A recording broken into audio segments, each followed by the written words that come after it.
Halo Infinite Season 3 is great.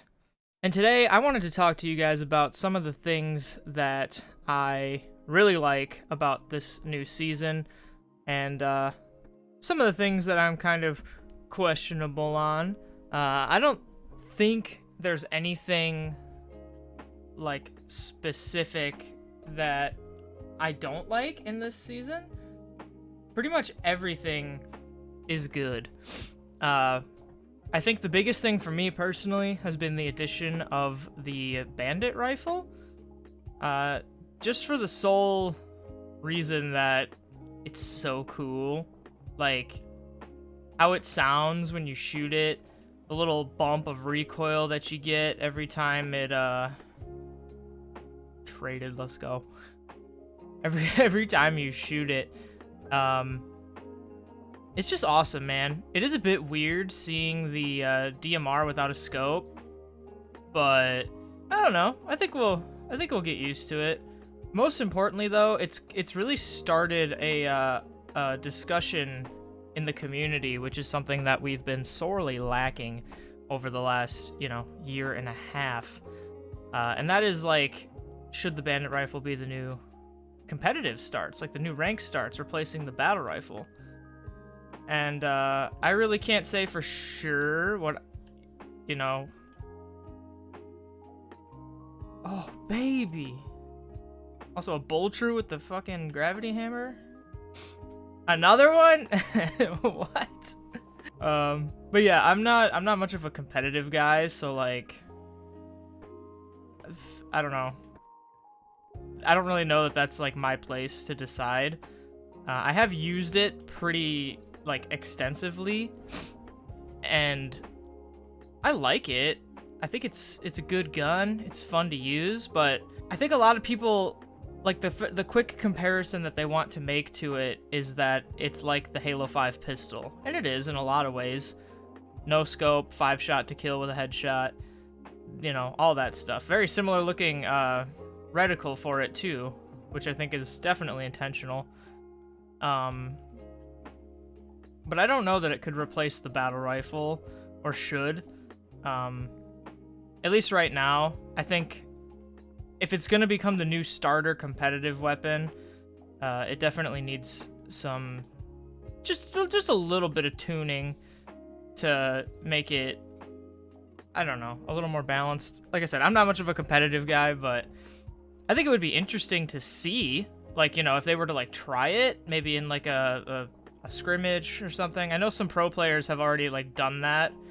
They've gotten together and tried out the new, oh god, they've gotten together and tried it out in some scrimmage matches and stuff, and a lot of them like it. A lot of the pros really like it.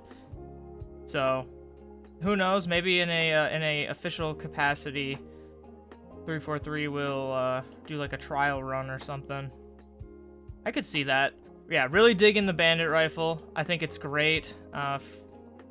Obviously, they could have added some more unique or fun weapons from the Halo universe instead of the DMR.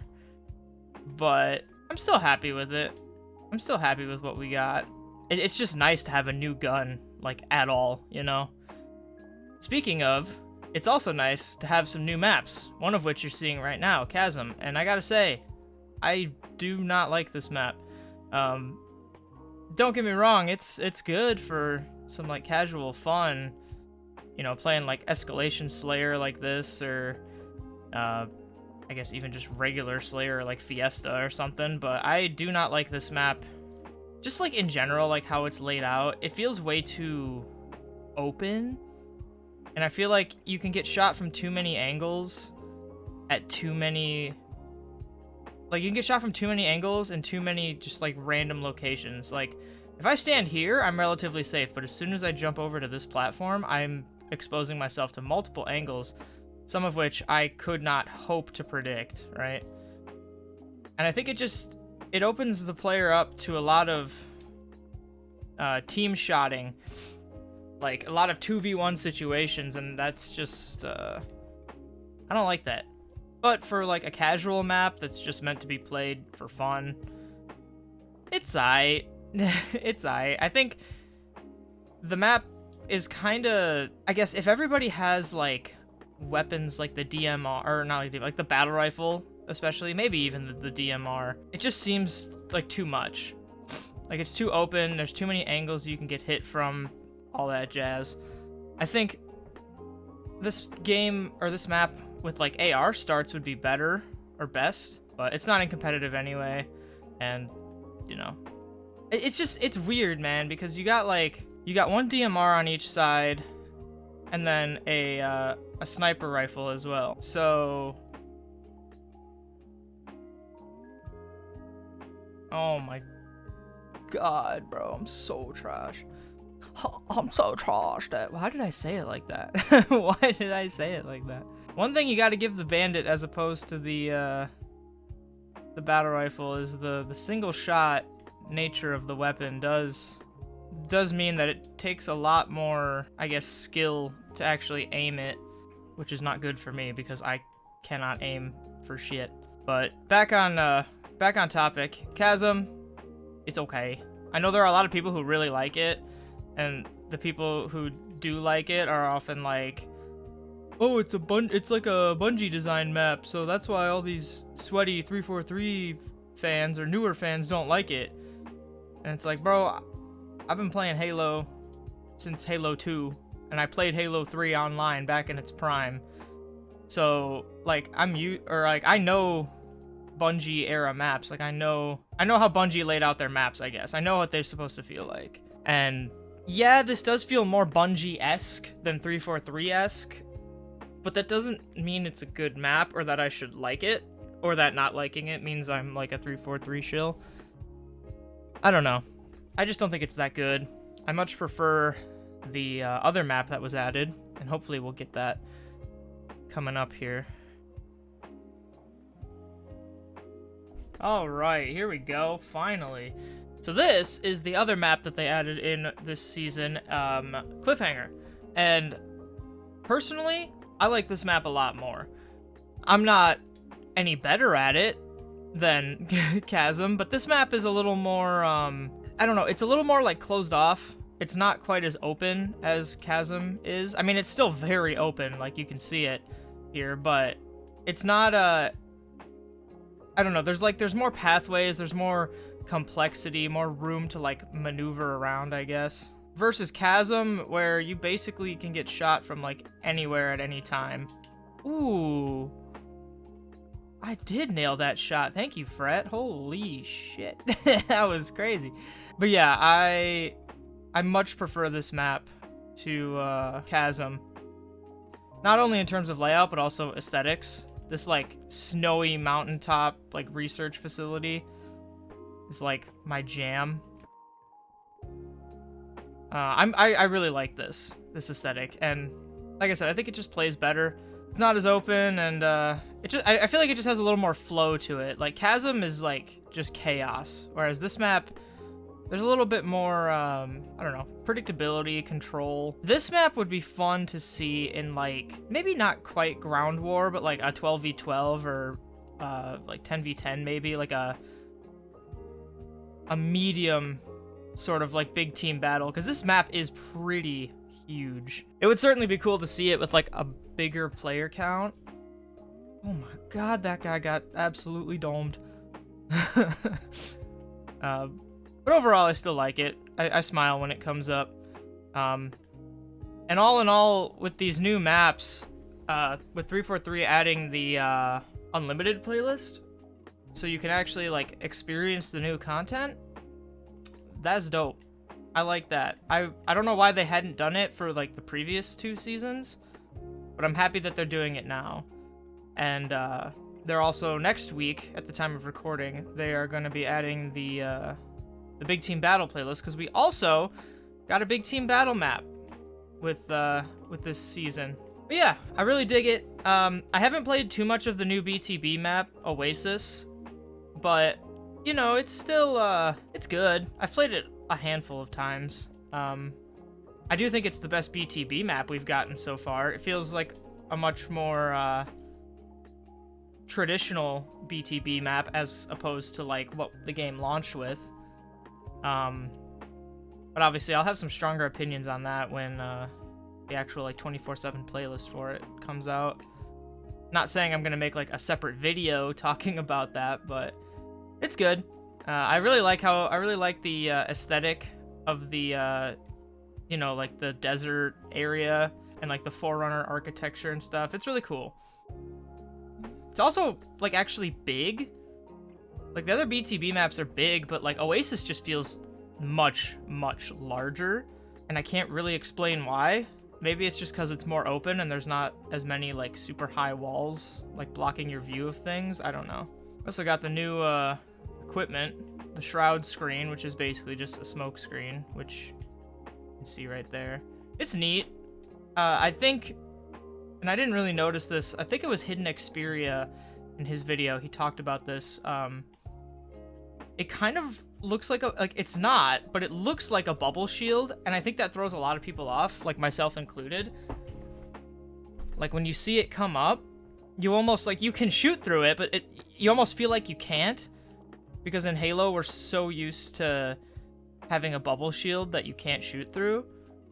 So it's this weird, like, I don't know, it's like this weird middle ground where like my Halo brain has been trained for so long I am not fighting this guy. He is a god. I am not fucking with him. But yeah, it's cool. It'll be interesting to see if like the pro players adopt it and come up with like some CSGO ass smokes like setups or something. Like we don't really have like an S&D type mode in Halo, but like maybe they can use it for like strongholds or something. I don't know. Like it'll be interesting to see if the shroud screen isn't competitive right away, how the pro players like use it, if they adopt it at all into strats or whatever. You know, like something like that. You know, that like pretty effectively blocks off line of sight on the sword. So, you know, me and Homeboy here can take it, even though there's no one. Oh, there's one guy. Come in, teammate. And last but certainly not least, we've got our two new armor cores for Season 3. The first one here being the Mirage IIC, or the SPI core.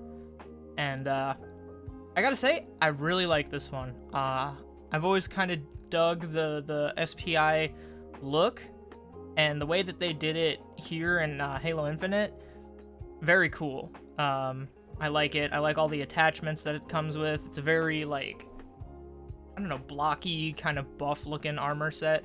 Definitely unique, but also very Halo-esque, which obviously makes sense because it's a in-canon, in-universe armor set. It's, you know, supposed to look cohesive. Which is in great contrast to the Chimera core here, which is part of the Fracture for this season. This looks straight out of Crisis, which I know a lot of people have commented on. And I dig it. I almost just dig, like, the base version of it. Like, I don't really feel like anything needs to change about this. Like, this is just it. This is dope. So, yeah. Two new armor cores. Both, pretty decent. And then we also got, of course, a bunch of new, like, weapon coatings and stuff. This is the weekly for this week. Purple Rain. I think it's pretty dope. Also, really cool that the Bandit comes in both this, like, olive kind of, or I guess sage, like military looking color scheme, but then you can also put the black one on it to make it look more like the Reach in Halo 4 DMR, you know, like the original. But we've also got like ones like these, like this Urban Renewal one, which are like actual camo patterns. I mean, this one's not exactly a camo pattern, but you get what I mean. It's got like a pattern to it. Same with like this one here, Gray Death, which I think is supposed to be like a snow pattern. Looks pretty dope. Got like this woodland one too. This like tiger stripe one, which is pretty dope. Another like woodland-esque one. This one's pretty cool too, but it's in the store and I don't want to pay $20 for it. So that is another thing too. The shop obviously got an update here. Actually, no, wait. It's not $20. It's not part of the $20 bundle. It's just part of this regular like $6 one. Oh well, still not buying it. I don't plan on doing that. But that's everything in Season 3. Overall, pretty good season. I'm loving it. If this is truly the first step for 343 towards seasonality, then I hope they can keep it going. And I look forward to seeing where everything goes from here. This feels like the first major step for Halo Infinite since launch, right? Because for the last year and a half, we've dealt with like no content, no updates from the devs, like just radio silence. And they've been saying for a very long time now that this season is their first step towards seasonality. And I hope that they can stay true to that. I mean, you go to the battle pass here, and you see in the top left, it says that Season 4 will start on June 19th or June 20th, however the hell that works, but, 100 days versus the last season, which was 10 months, like 300 days. So, hopefully we can see a more steady flow of content coming in, and hopefully it's all good stuff. So yeah, thank you all so much for watching. I hope you have a wonderful day. Make sure you take care of yourself, and I will see you in the next one. Peace.